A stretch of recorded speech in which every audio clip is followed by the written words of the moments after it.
Pernah nggak kepikiran gimana kalau tiba-tiba dunia kena bencana besar? Misalnya perang global, perubahan iklim makin brutal, atau ada virus aneh yang bikin tanaman nggak bisa tumbuh lagi. Habis dong sumber makanan kita.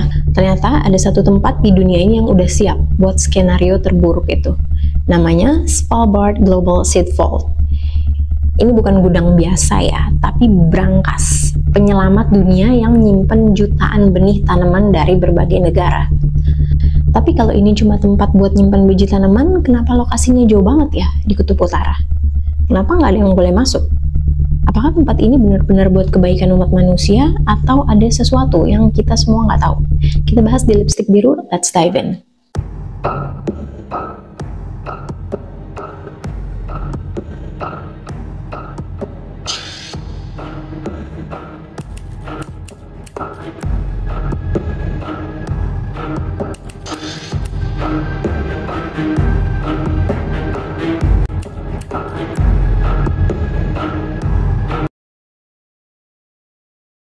Oke, jadi Svalbard Global Seed Vault ini bisa dibilang kayak hard drive cadangan buat tanaman dunia.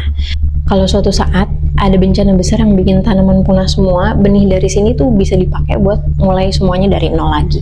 Lokasinya ada di Pulau Spitsbergen, Svalbard, Norwegia. Tempatnya tuh ada di tengah-tengah es dan jauh dari peradaban. Dibuka tahun 2008 dan sekarang udah ada lebih dari 1 juta sampel benih dari lebih dari 100 negara. Tempat ini dikelola sama pemerintah Norwegia, Crop Trust, dan Nordic Genetic Resource Center atau NORGEN.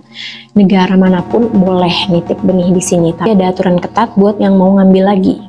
Kenapa harus jauh-jauh di Kutub Utara? Kenapa nggak di tempat yang lebih gampang diakses? Ya karena tempat ini harus tetap aman dan tahan lama apapun yang terjadi.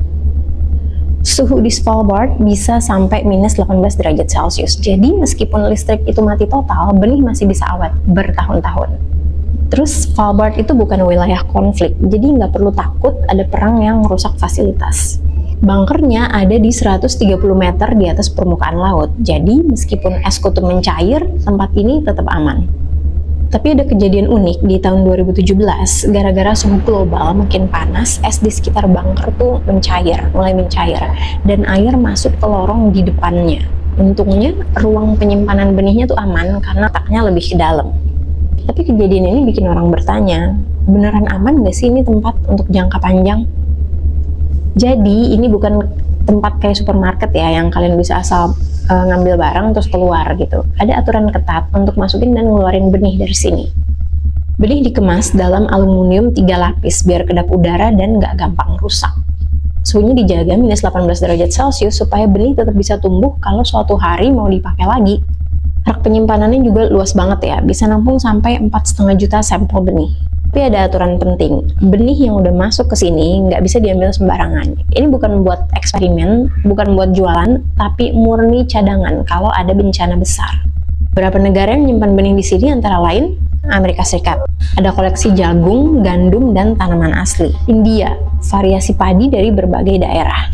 Dan ada Korea Utara. Nah, nggak nyangka kan kalau mereka juga nitip di sini. Suriah jadi negara pertama yang menarik kembali benihnya tahun 2015 karena perang di negaranya menghancurkan bank benih mereka di Aleppo. Jadi boleh ya kalau ada negara yang mau ambil benihnya lagi setelah dititipin, tapi harus ada alasan kuat. Saat perang di Aleppo menghancurkan bank benih utama mereka, Suriah terpaksa meminta benih cadangan dari Svalbard. Svalbard terus menerima koleksi baru setiap tahunnya, termasuk 36 negara yang mengirimkan benih mereka di peringatan ke-10 tahun fasilitas ini. Walaupun Svalbard paling terkenal, ada juga seed vault lain di dunia. The Millennium Seed Bank itu di Inggris fokus ke tanaman liar yang hampir punah. National Center for Genetic Resources di Amerika, koleksi tanaman pertanian dan satwa liar.